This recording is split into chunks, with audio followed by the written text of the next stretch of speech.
यदि शुद्धमशुद्धमवान् मम दोषः न विद्यते। चतुर्था मूर्ति स्वरूप प्रभु बड़ सामंत बलभद्र महाप्रभु जगन्नाथ महाप्रभु जगत जननी माँ सुभद्रा चक्रलाल सुदर्शन मर्यादा पुरुषोत्तम प्रभु श्री राघवेंद्र सरकार जगत जननी माँ जानकी भरत देव लक्ष्मण देव शत्रुघ्न देव भक्त प्रवर आंजनेय भगवान चरण तले अनंत अनंत कोटि प्रणाम अनंत अनंत कोटि प्रणाम जनाऊँ मोर सद्गुरुदेव मोर गुरुदेव चरण तले अनंत अनंत कोटि प्रणाम जनाऊँ व्यासजी महाराज तथा ओडिशार गुरुधन्य वक्ता पंडित आशीर्वाद जी महाराज चरण तले अनंत अनंत कोटि प्रणाम जनाऊँ ये रघुनाथ जीव मंदिर परिचालना कमिटी समस्त सदस्य सभापति संपादक तथा समस्त कर्मकर्ता उद्योक्ता दाता समस्त अधम व्यासपीठ अनंत अनंत कोटि प्रणाम सहित मंदिर समस्त पंडित मंडल को अधम साष्टांग दंडवत स्वरूप व्यासपीठ अनंत अनंत कोटि प्रणाम सहित उपस्थित जगत जननी संभूता मातृमंडली तथा मोर गुरुजन मंडली विशेषकर वाद्ययंत्र सहायता करुवा मोर गुरु प्रतिभा श्रीयुक्त वीरेन्द्र महापात्र श्रीयुक्त रवींद्र अधिकारी महोदय श्रीयुक्त संतोष महापात्र तथा विशेषकर आमर कथा प्रसंग को ये ओडिशा रे प्रचार प्रसार करुवा यूट्यूब चैनल यूट्यूब दिव्य ज्योति यूट्यूब चैनल प्रचारक भाव तथा आम संस्था संस्कृत शंकरषण बेहेरा महोदय को ये अधम व्यासपीठ अनंत अनंत कोटि प्रणाम सहित पुनश्च सिया राममय सब जग जानी करो प्रणाम जोड़ी जुग पानी यही न्याय अधम अनंत अनंत कोटि प्रणाम सहित 9 दिन भितर जदि ये अधमर किसी आचार्य त्रुटि थाए हे सज्जन मु तो लास्ट को कही पारि नहीं कहीं जेतु महाराज अच्छा मु तो लास्ट को कही पारि से फास्ट को कहीदे आपण गति प्रभु जगन्नाथ गति ए अधम क्षमा मागी रही हे प्रभु क्षमा क्षमा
बोल श्यावर रामचंद्र भगवान की अस्तु एवं निवेदन करी पंडित आशीर्वाद महाराज को से कथा प्रसंग के आज कहीं अभिषेक प्रसंग जी सुख से दुख रोते रोते हंसना सीखो हंसते हंसते रोना जितनी चाबी भरी राम ने उतना चले खिलौना। बोल श्री राघवेंद्र सरकार की जय।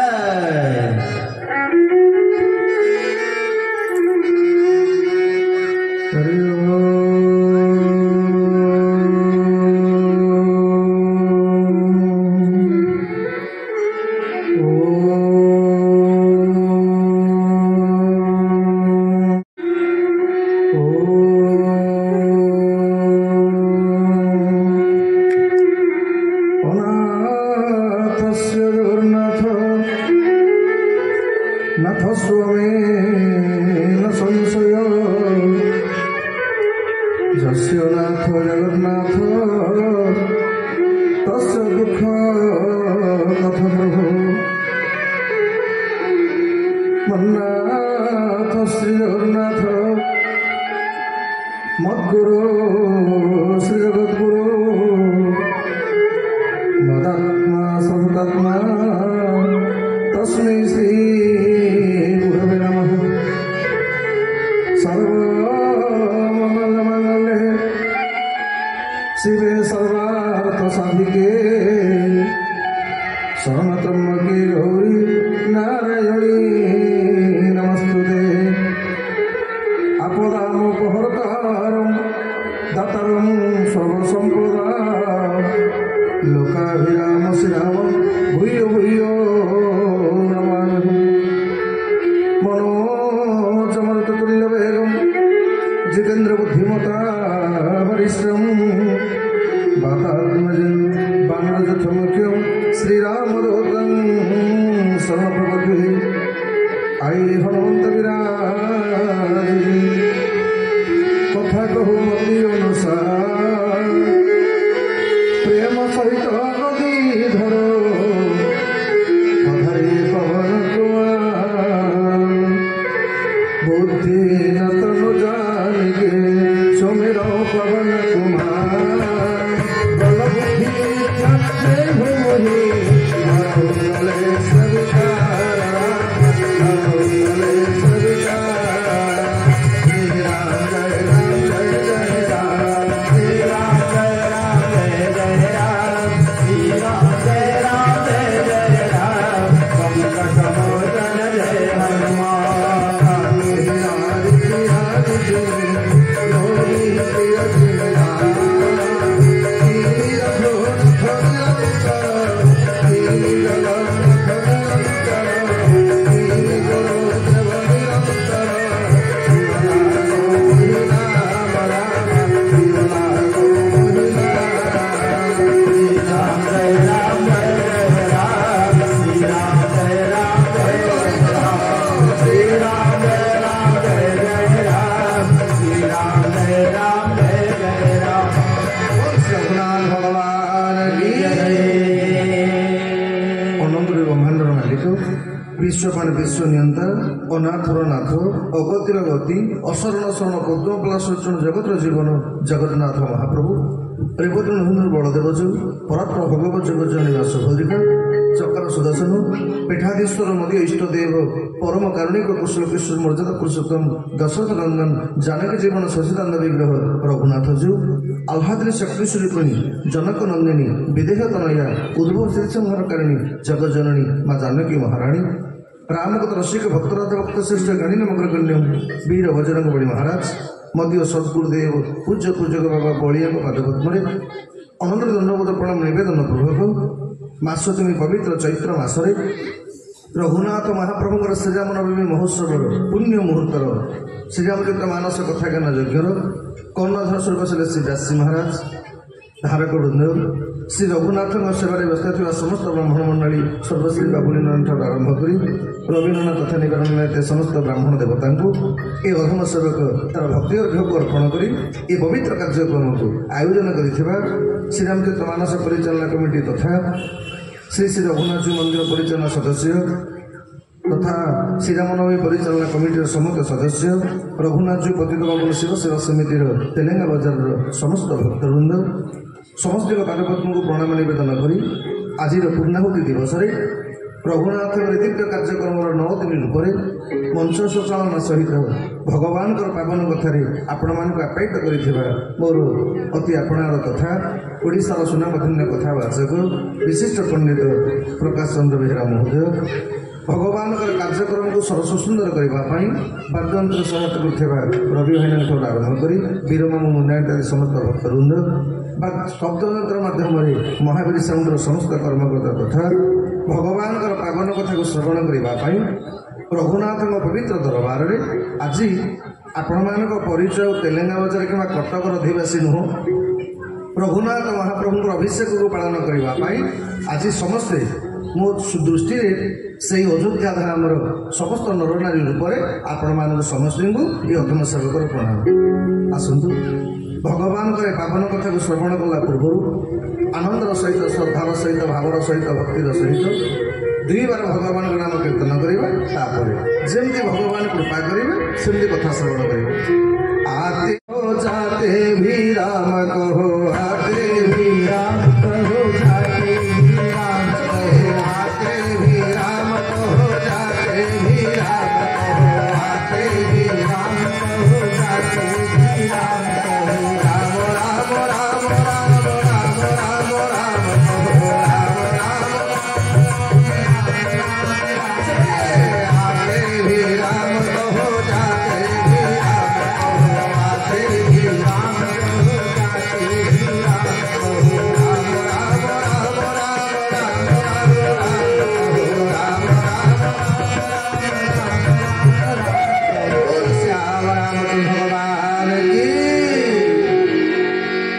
माँ मैंने मृदंग देखिछ देखिथब एने बाजुथ मृदंग जे ढोलक से राम राम राजा राम राम राम सीता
गतकाली आमे माने कथा श्रवण करथिले संक्षिप्त भाव भगवान रावण को आज्ञा मुक्ति प्रदान करिछन्ति लंका कटकरे भगवान विजय लाभ कले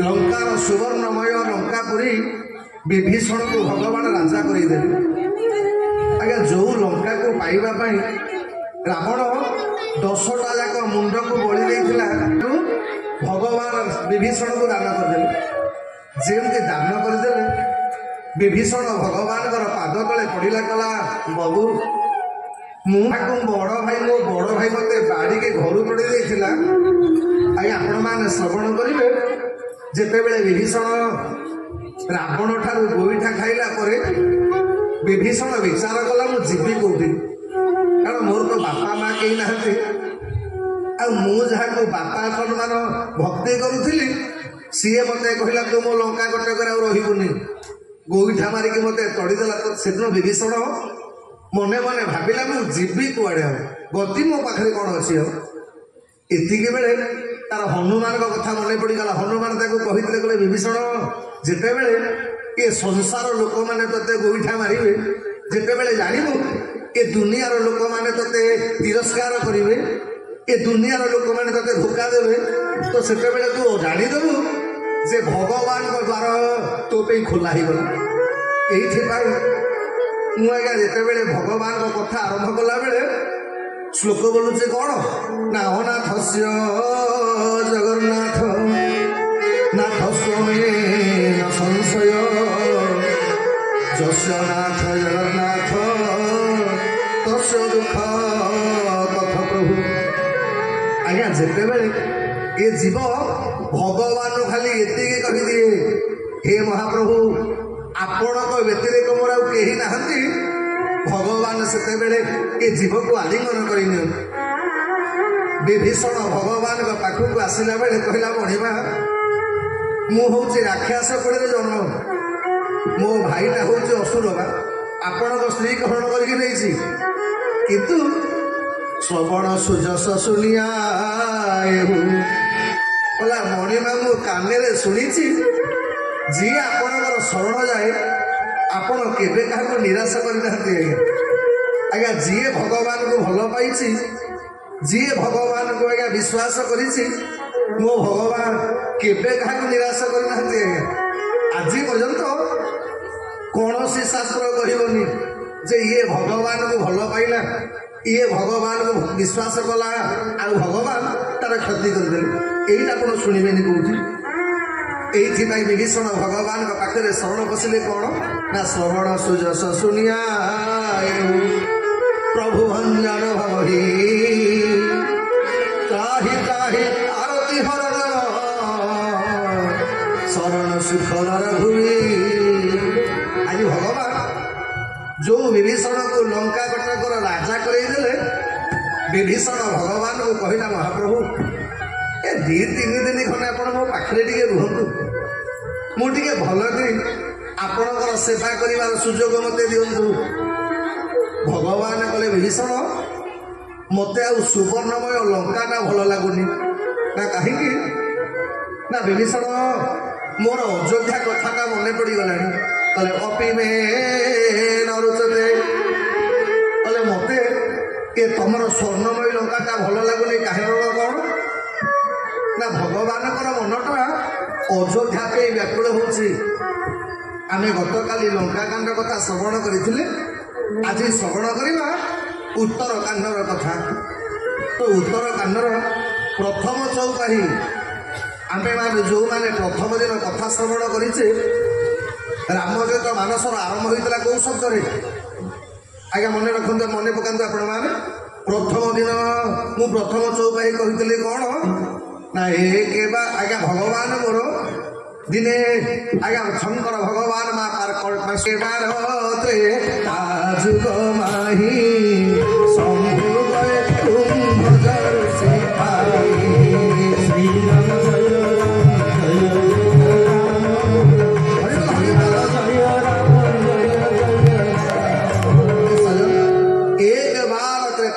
ମାହି ଆମେମାନେ ରାମାୟଣ ଆରମ୍ଭ କରିଥିଲେ ଏକ ଶବ୍ଦରୁ, ଆଉ ଆଜି ଭଗବାନଙ୍କ କଥାଟା ବିଶ୍ରାମ ନବ ସେଇ ଏକ ଶବ୍ଦରେ। ଆଜ୍ଞା ରହା ଏକ ଦିନ ବୋଧ କର ଅତି ଆତୁର ପୁରନ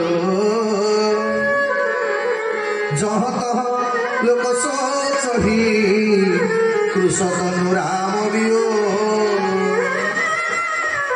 14 ବର୍ଷ ପୁରିବା ପାଇଁ ଗୋଟିଏ ଦିନ ଆଜ୍ଞା ବାକି ଅଛି। ଆଜ୍ଞା ଭଗବାନଙ୍କୁ ପାଇବା ପାଇଁ ଖାଲି ଭଗବାନ ରାମଙ୍କର ପରିବାର ନୁହଁ, ଅଯୋଧ୍ୟାର ପ୍ରତ୍ୟେକ ଲୋକ ଆଜ୍ଞା ପ୍ରତ୍ୟେକ ଦିନ ଦିନ ଗଣୁଛନ୍ତି। କୋଉ ଦିନ? 14 ବର୍ଷ ପୁରିବ। 14 ବର୍ଷ ପୁରିବା ପାଇଁ ଗୋଟିଏ ଦିନ ବାକି ଅଛି। ଅଯୋଧ୍ୟାର ନରନାରୀ ମାନେ ବ୍ୟାକୁଳର ସହିତ ଅପେକ୍ଷା କରିଛନ୍ତି କେତେବେଳେ 14 ଦିନ ପୁରିବ, 14 ବର୍ଷ ପୁରିବ। 14 ବର୍ଷ ପୁରିବା ପାଇଁ ଗୋଟିଏ ଦିନ ବାକି ଅଛି। ରହା ଏକ ଦିନ ଅବଧ କର। ଏ ମାଆ ମାନେ ଅଭିଷେକ ହେଇଥିଲା। ମୁଁ କହିବେନି କେତେବେଳେ ଦୀପ ଲଗେଇବା କଥା, ବିପଦ ହୋଇଯାଇକି ଯା କହିବି କୋଉଟା ସୀତା ରାମ ରାମ ରାମ ରାଜା ରାମ ରାମ ରାମ ସୀତା ରାମ ରାମ ରାମ ରାଜା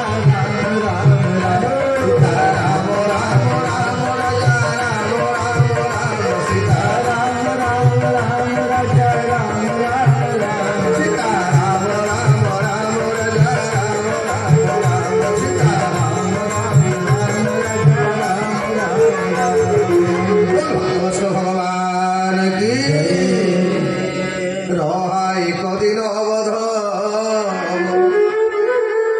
14 ବର୍ଷ ପୁରିବା ପାଇଁ ଗୋଟିଏ ଦିନ ବାକି ଅଛି।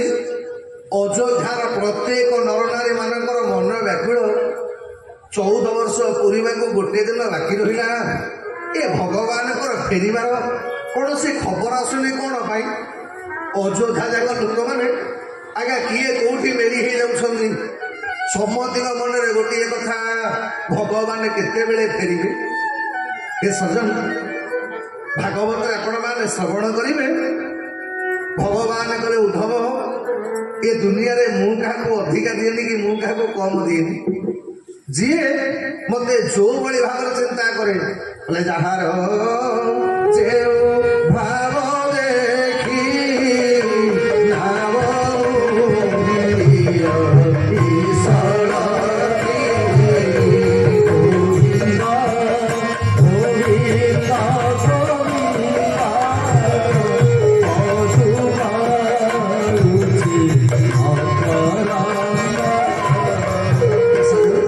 ଜୀବନରେ ଆମେମାନେ ଭଗବାନଙ୍କୁ ଯେମିତି ଭଲ ପାଇବା, ମୋ ଭଗବାନ ଆମକୁ ସେମିତି ଭଲ ପାଇବେ।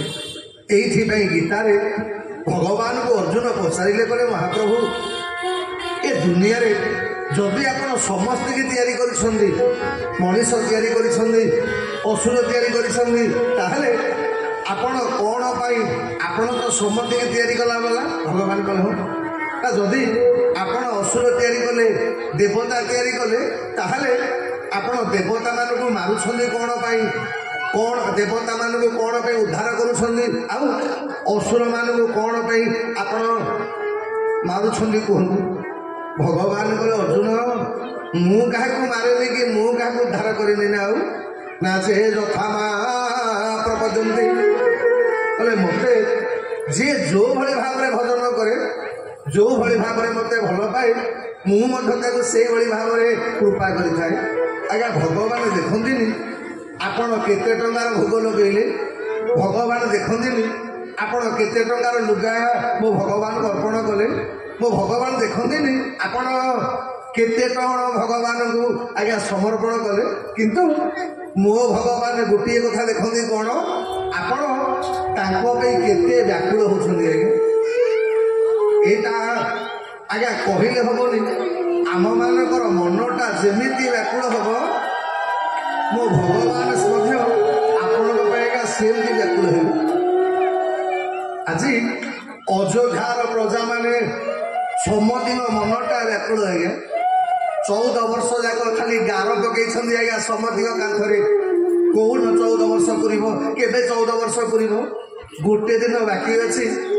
ଅଯୋଧ୍ୟାର ପ୍ରଜାମାନେ ଗୁରୁ ବଶିଷ୍ଠଙ୍କୁ ପଚାରୁଛନ୍ତି, ଗୁରୁଜୀ ଏ ଆଉ କ'ଣ ଭଗବାନ ରାମଙ୍କର ଆଗମନର ଖବର କିଛି ଅଛି ଆପଣଙ୍କ ପାଖରେ?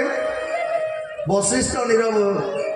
ଅଯୋଧ୍ୟାର ପ୍ରଜାମାନଙ୍କର ବ୍ୟାକୁଳତା ଦେଖିଲା ପରେ ଏପଟେ ଭଗବାନଙ୍କ ମନଟା ବ୍ୟାକୁଳ ହେଉଛି। ଭଗବାନ କହିଲେ, ମାନେ ବିଭୀଷଣ ତମର ଭଲ ପାଇବା, ତମର ସ୍ନେହ, ତମର ସ୍ୱାଗତଟା ମୋତେ ଭଲ ଲାଗୁଛି ଯେ, କିନ୍ତୁ ଏ ସୁବର୍ଣ୍ଣର ଲଙ୍କାଟା ମୋତେ ଆଉ ଭଲ ଲାଗୁନି। କାହିଁକି ନା ମୋ ମନଟା ବ୍ୟାକୁଳ ହେଉଛି ଅଯୋଧ୍ୟାକୁ ପ୍ରତ୍ୟାବର୍ତ୍ତନ କରିବା ପାଇଁ। କାରଣ କ'ଣ ନା ଏପଟେ ଖାଲି ଅଯୋଧ୍ୟାର ପ୍ରଜା ନୁହଁ ମା, ଅଯୋଧ୍ୟାରେ ଆଜ୍ଞା ରାମାୟଣର 76 ଚରିତ୍ର ଭିତରେ ନିଜର ଦୋଷ ନଥାଇ ସବୁତକ ଦୋଷକୁ ଯେ ମୁଣ୍ଡରେ ପାତି ଦେଇଛନ୍ତି, ତାଙ୍କର ନାଁଟା ହେଉଛି ଭରତ। ଏ ଭରତ ଚରିତ୍ର କଥାଟା ରାମଚରିତ ମାନସରେ ସବୁଠାରୁ କମ୍ ଆଜ୍ଞା ଯାହାଙ୍କର କଥା ଆଜ୍ଞା କିଏ ଆଲୋଚନା ହେଇଛନ୍ତି, ସେଇ ଭରତ ଅପେକ୍ଷା କରିକି ବସିଛି। 14 ବର୍ଷ ପୁରିବାକୁ ଗୋଟେ ଦିନ ବାକି ଅଛନ୍ତି। ତ ଭରତ ମନ ଭିତରେ ବିଚାର କଲେ ଯେ 14 ବର୍ଷ ପୁରିବାକୁ ତ ଗୋଟେ ଦିନ ବାକି ରହିଲା, ଭଗବାନ ନ ଫେରିବାର କାରଣ କ'ଣ? ମନେ ମନେ ଭାବିଲେ ଆଜ୍ଞା ନିଜର ଦୋଷ ନଥାଇ ଯିଏ ସବୁତକ ଦୋଷକୁ ମୁଣ୍ଡରେ ନେଇଛନ୍ତି, ତାଙ୍କର ନାଁଟା ହେଉଛି ଆଜ୍ଞା ଭରତ। ଆଜିକି 14 ବର୍ଷ ହେଲାଣି ଆମେମାନେ ସମସ୍ତେ କେବଳ ଜାଣିଛେ ରାମାୟଣରେ ଆଜ୍ଞା ଜଣେ କେବଳ 14 ବର୍ଷ କାଳ ଖାଇନି କି ଶୋଇନି ବୋଲି ଆମେ ସମସ୍ତେ ଜାଣିଛେ। ଆଚ୍ଛା ମା ମାନେ, ବାପା ମାନେ କହିଲ, ରାମାୟଣରେ କେତେ ଜଣ 14 ବର୍ଷ କାଳ ଖାଇନାହାନ୍ତି କି 14 ବର୍ଷ କାଳ ଶୋଇନାହାନ୍ତି? କେତେ ଜଣ? ରାମାୟଣରେ କେତେ ଜଣକୁ ଆମେ ଜାଣିଛେ ଯେ 14 ବର୍ଷ ଖାଇନି କି 14 ବର୍ଷ ଶୋଇନି? କେତେ ଜଣ? ଆଜ୍ଞା 6 ଜଣ। ରାମାୟଣରେ 6 ଜଣ 14 ବର୍ଷ ଖାଇନାହାନ୍ତି କି 14 ବର୍ଷ ଶୋଇନାହାନ୍ତି। ଆମେ ଜାଣିଛେ ପ୍ରଥମ ହେଲେ କି ନା ଲକ୍ଷ୍ମଣ। 2 ନମ୍ବର ଆମେ ସମସ୍ତେ ଜାଣିଛେ ଲକ୍ଷ୍ମଣଙ୍କର ପତ୍ନୀ ଉର୍ମିଳା, ଇଏ ବି 14 ବର୍ଷ ଖାଇନାହାନ୍ତି କି ଶୋଇନାହାନ୍ତି। ଆଉ 4 ଜଣ କୋଉମାନେ ଖାଇନାହାନ୍ତି କି ଶୋଇନାହାନ୍ତି? ଯୋଉଦିନ ଭଗବାନ ରାମଙ୍କର ଅଭିଷେକ ହବ, ଆଜ୍ଞା ଅଭିଷେକ ଉତ୍ସବ ଚାଲିଛି। ଭଗବାନ ରାମ ସମସ୍ତଙ୍କୁ ଅକୁଣ୍ଠ ଚିତ୍ତରେ ଦାନ କରିବାରେ ଲାଗିଛନ୍ତି। ଯିଏ ଯାହା ମାଗୁଛି ଭଗବାନ ରାମ ସବୁ ଦଉଛନ୍ତି। ଏତିକି ବେଳେ ଜାନକୀ ମାଙ୍କ ପାଖରେ ତାଙ୍କର 3 ସାନ ଭଉଣୀ ପହଞ୍ଚିଗଲେ। ଭରତଙ୍କ ପତ୍ନୀ ମାଣ୍ଡବୀ, ଶତ୍ରୁଘ୍ନଙ୍କ ପତ୍ନୀ ଶ୍ରୁତକୀର୍ତ୍ତି, ଲକ୍ଷ୍ମଣଙ୍କ ପତ୍ନୀ ଉର୍ମିଳା, ଇଏ 3 ଭଉଣୀ ଯାକ ଜାନକୀ ମାଙ୍କୁ କହିଲେ ନାନୀ, ଏ ଭାଇନା ସମସ୍ତଙ୍କୁ ଦାନ ଦଉଛନ୍ତି, ସମସ୍ତଙ୍କୁ ଯିଏ ଯାହା ମାଗୁଛି ଦଉଛନ୍ତି, ଆମ 3 ଭଉଣୀକି ଟିକେ ବର ଦିଅନ୍ତେନି। ଜାନକୀ ମାଙ୍କ ନଜର ପଡ଼ିଗଲା ଆଜ୍ଞା ଭଉଣୀର ସ୍ନେହଟା ଅତି ବିଚିତ୍ର ସ୍ନେହ ଆଜ୍ଞା। ଆଉ ଭଉଣୀକି ଯେତିକି ଭଲ ପାଏ, ଆଉ ଯେତିକି ଆଜ୍ଞା ନିଜ ଭିତରେ କଥାବାର୍ତ୍ତା କରନ୍ତି, ତେଣୁ ଜାନକୀ ମାଙ୍କ ନଜର ପଡ଼ିଗଲା। 14 ବର୍ଷ ପରେ ଭଉଣୀମାନଙ୍କ ସହିତ ସାକ୍ଷାତ ହେଇଛି ତ। ଜାନକୀ ଭଗବାନଙ୍କୁ କହିଲେ, ପ୍ରଭୁ ଆଉ ଆପଣ ବାହାର ଲୋକଙ୍କୁ ପଛରେ ବର ଦେବେ, ଆଗ ମୋ ସାନ 3 ଭଉଣୀକି ଆଗ ବର ଦେଇ ସାର, ତାପରେ ଅନ୍ୟମାନଙ୍କୁ ଯାହା ଦେବା କଥା ଦେବେ। ଭଗବାନଙ୍କ ନଜର ପଡ଼ିଗଲା ମାଣ୍ଡବୀଙ୍କ ଉପରେ। ଭଗବାନ ଡାକିଲେ, କହିଲେ ମାରେ କଣ ବର ମାଗୁଛୁ? ମାଗିଲୁ ଯାହା ମାଗିଲୁ ମାଗ। ସେଦିନ ଅଯୋଧ୍ୟା ରାଜସଭାରେ ମା ମାଣ୍ଡବୀ ଆଜ୍ଞା ପଣନ୍ତ କାନିଟା ପକେଇ ଦେଲେ। କହିଲେ, ପ୍ରଭୁ ଯଦି ଆପଣ ମତେ ବର ଦେବେ, ତାହେଲେ ଆପଣଙ୍କ ସାନ ଭାଇକି କହ ମତେ ସ୍ତ୍ରୀ ରୂପରେ ଗ୍ରହଣ କରିବ। ଆଜିକି 26 ବର୍ଷ ହେଲାଣି ତମ ସାନ ଭାଇ ମତେ ସ୍ତ୍ରୀ ରୂପରେ ଗ୍ରହଣ କରିନାହାନ୍ତି। ଆଜ୍ଞା ଭଗବାନଙ୍କ ହାତରୁ ଧନୁତେର ଖସି ପଡ଼ିଲା। ଭଗବାନ କହିଲେ, ମାଣ୍ଡବୀ କଣ କହୁଛୁ ତୁ? ନା ଆପଣଙ୍କ ସାନ ଭାଇକି ପଚାରିଲେ। ଆଜି ପର୍ଯ୍ୟନ୍ତ ମୋ ମୁହଁ ଦେଖିଛନ୍ତି? ଆପଣଙ୍କ ସାନ ଭାଇକି ପଚାରନ୍ତୁ କୋଉଦିନ ମତେ ତାଙ୍କ ସ୍ତ୍ରୀ ରୂପରେ ଗ୍ରହଣ କରିଛନ୍ତି? ଭଗବାନ ଡାକିଲେ, କହିଲେ ଭରତ ଏ ମାଣ୍ଡବୀ କଣ କହୁଛି? ଭରତ ଆଜ୍ଞା ମୁଣ୍ଡ ତଳୁକୁ ପୋତିକି ଛିଡ଼ା ହେଲେ, କହିଲେ ପ୍ରଭୁ ପିଲାଟି ଦିନରୁ ଆପଣ ମତେ ଏତେ ଭଲ ପାଆନ୍ତି, ସବୁ କାମରେ ଭଗବାନ ଆଗ ଖୋଜିବେ ମୋ ଭରତ କୁଆଡ଼େ ଗଲା କଣ? ଖାଇଲା ବେଳେ ଆଜ୍ଞା ଭରତ, ଶୋଇଲା ବେଳେ ଆଗ ଭରତ, ପାଠ ପଢିଲା ବେଳେ ଆଗ ଭରତ। ଖାଲି ସେତିକି ନୁହଁ, ଅଯୋଧ୍ୟାରେ ଯେତେବେଳେ ଆମେ ଖେଳୁଥିଲା ବେଳେ ମୋ ଭଗବାନ ଭରତକୁ ଏତେ ଭଲ ପାଆନ୍ତି, ଆଜ୍ଞା ନିଜେ ଆଜ୍ଞା ଭଗବାନ କରିବେ ସର୍ତ୍ତ ରଖିବେ, ଯିଏ ଖେଳରେ ଜିତିବ ସିଏ ଘୋଡ଼ା ହବ, ମାନେ ଘୋଡ଼ା ହବନି, ଆଉ ଯିଏ ଖେଳରେ ହାରିବ ସିଏ ଘୋଡ଼ା ହବ, ଯିଏ ଖେଳରେ ଜିତିବ ସିଏ ଘୋଡ଼ା ପିଠିରେ ବସିବ।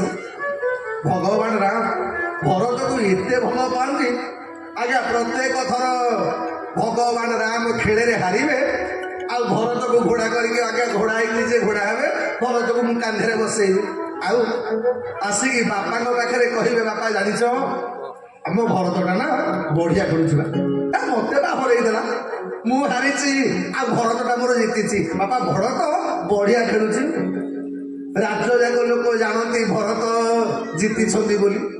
ଆଜ୍ଞା ଭରତ କାନ୍ଦିକିରି ବାପାକୁ କହିବ, ବାପା ଜାଣିଛ ଏମିତିଆ ଭାଇଟା ମୋର, ଇଏ ମତେ ଜିତିବ ବୋଲିକି ଜାଣିକି ହାରୁଛି, ମୁଁ ଜିତିବା ଲୋକ ନୁହଁ, ଇଏ ମତେ ଜିତେଇଛି। ଏଇଥିପାଇଁ ଆଜ୍ଞା ଯୋଉଦିନ ଭଗବାନ ଜିତି ଗଲେ ଯେ ମୋ ସାନ 3 ଭାଇ ବାହା ନହେଲେ ମୁଁ ବାହା ହେବିନି, ତ ଭରତ ମନେ ମନେ ବିଚାର କଲେ, ହେଇ ଖାଇଲା ବେଳେ ମୋ ଭାଇ ମତେ ଆଗ ଖୋଜେ, ପାଠ ପଢିଲା ବେଳେ ମୋ ଭାଇ ମତେ ଆଗ ଖୋଜିଲା, ବାହା ହେଲା ପରେ ମଧ୍ୟ ମୁଁ ବାହା ନହେଲେ ବାହା ନ ହଉ ବୋଲିକି କହିଲା, ଆଉ କାଲି ଯେତେବେଳେ ରାଜ୍ୟାଭିଷେକ ପ୍ରସଙ୍ଗ ଆସିବ ମୋ ବଡ଼ ଭାଇ ନିଶ୍ଚିନ୍ତ କହିବ ଯେ ଭରତ ରାଜା ନହେଲେ ମୁଁ ରାଜା ହେବିନି। ଏଇଥିପାଇଁ ଭରତ ବିଚାର କଲେ, କହିଲେ ମୁଁ ସିନା ଅଯୋଧ୍ୟାରେ ରହିଲେ ମୋ ବଡ଼ ଭାଇ କହିବ ଯେ ରାଜ୍ୟାଭିଷେକ ମୋ ଭରତକୁ ଆଗ କର, ଗୋଟେ କାମ କରିବେ ଆଜ୍ଞା, ଯୋଉଦିନ ବାସର ରାତିରେ ମାଣ୍ଡବୀ କହୁଥାଏ, କଲା ପ୍ରଭୁ ରଘୁବଂଶର ବୋହୂ ପୁଣି ରାମଙ୍କ ସାନ ଭାଇ ଭରତର ସ୍ତ୍ରୀ ହେବେ ବୋଲି, ରାତି ଆଗେ ମୋର ଆନନ୍ଦରେ ଗୋଡ଼ ତଳେ ପଡୁନଥାଏ। ମୁଁ ମନେ ମନେ ଭାବୁଥାଏ ମୁଁ କେତେ ପୁଣ୍ୟବତୀ ଯେ ରାମଙ୍କର ସାନ ଭାଇ ବୋହୂ ହବାର ସୌଭାଗ୍ୟ ମତେ ମିଳିଛି। ସେଦିନ ବାସର ରାତିରେ ଆପଣଙ୍କ ଭାଇ ମୋ ପାଖକୁ ଆସିଲେ, ମୁଁ ଯେତେବେଳେ ମୋ ସ୍ୱାମୀକି ପ୍ରଣାମ କରିବାକୁ ଯାଏ, ଆପଣଙ୍କ ସାନ ଭାଇ କହିଲେ ମାଣ୍ଡବୀ ତତେ ଆଜି ଗୋଟେ ବର ମାଗିବି ଦେଇପାରିବୁ? ମାଣ୍ଡବୀ କଲା ମଣିବାବୁ ତମର ଦାସୀ ବର କଣ, ଯାହା ମାଗିବ ଦିଅନ୍ତୁ। ମାଣ୍ଡବୀ ପାଖରେ ଭଗରତ କହିଲେ ମାଣ୍ଡବୀ ଆଜିଠାରୁ ତୁ ମୋତେ କଥା ଦେ, ଯୋଉ ଦିନ ପର୍ଯ୍ୟନ୍ତ ମୋ ବଡ ଭାଇ ରାମ ରାଜା ହବନି ସେଦିନ ପର୍ଯ୍ୟନ୍ତ ତୁ ମୋ ଠାରୁ ସ୍ତ୍ରୀର ଅଧିକାର ଚାହିଁବୁନି କି ମୁଁ ତୋର ସ୍ୱାମୀ ବୋଲିକି କେବେ ପରିଚୟ ଦେବିନି। ଆଜିଠାରୁ ତୋର ମୋର ଆଉ ଦେଖା ବି ହବନି। ମୁଁ ମାମୁଁ ଘରକୁ ଯାଉଛି, ଯୋଉ ଦିନ ମୋ ଭାଇ ରାଜଗାଦିରେ ବସିବେ ସେଇଦିନ ମୁଁ ଫେରିବି। ଏଇଥିପାଇଁ ଆପଣମାନେ ଶୁଣିବେ ଆଜ୍ଞା, ରାମା ଯେତେବେଳେ ଭଗବାନ ରାମଙ୍କର ବନବାସ ହେଇଛି, ଆଜ୍ଞା ବନବାସ ବେଳେ ଭରତ ନନ୍ଦୀ ଗ୍ରାମରେ ପର୍ଣ୍ଣ କୁଟୀର କରି ଭଗବାନ ରାମଙ୍କ ନାଁକୁ ଜପ କରୁଛନ୍ତି। ଭରତ ବିଚାର କଲେ ମୋରି ପାଇଁ ଭଗବାନ ଜଙ୍ଗଲରେ, ମୋରି ପାଇଁ ଭଗବାନଙ୍କର ବନବାସ, ଆଉ ମୁଁ ରାଜମହଲରେ ଶୋଇବି? ମୋ ଭଗବାନ ଯେମିତି ରାତି ଅନିଦ୍ରା ହେଇକି ବୁଲୁଛନ୍ତି ମତେ ବି ସେମିତି ବୁଲିବାକୁ ପଡିବ। ଆଜ୍ଞା ଦିନେ ମା କୌଶଲ୍ୟାଙ୍କର ସ୍ୱାମୀଙ୍କର ଦେହାନ୍ତ ହେଇଛି।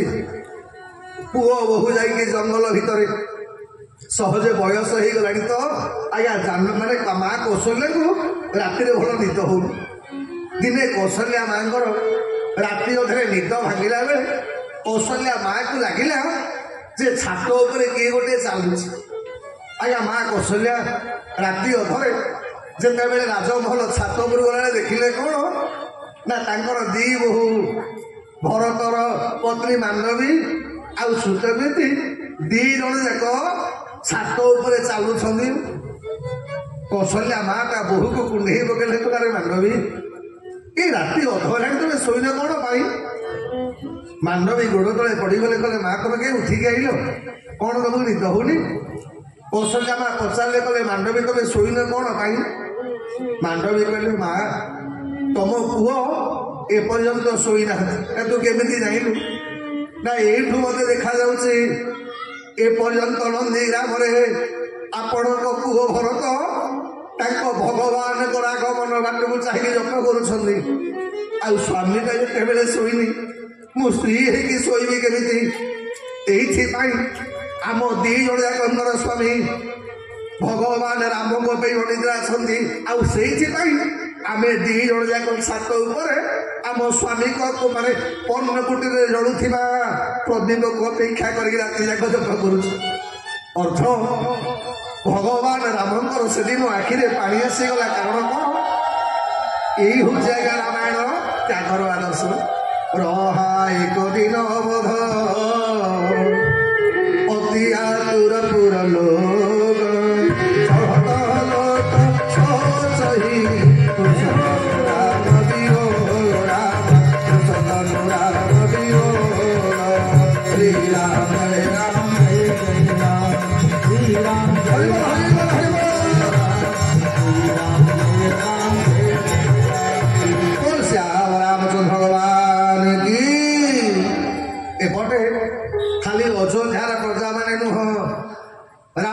ମାନସରେ ଦୋଷ ନଥାଇ ସବୁତକ ଦୋଷଟାକୁ ଯେ ମୁଣ୍ଡ ଉପରକୁ ନେଇ ଯାଇଛନ୍ତି ତାଙ୍କରି ନାଁଟା ହଉଛି ଭରତ।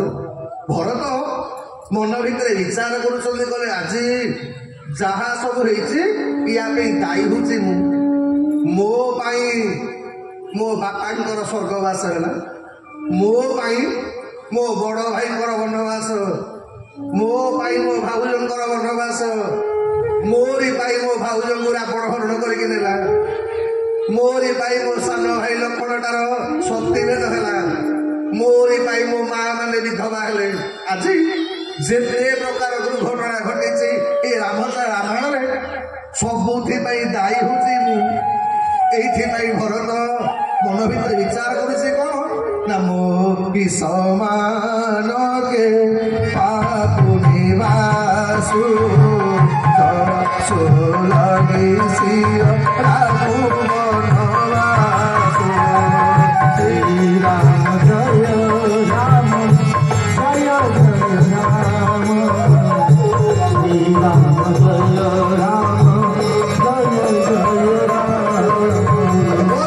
ଭଗବାନ କି କହିଲେ ମୁଁ ହଉଛି ସବୁ ଅନର୍ଥର ମୂଳ କାରଣ।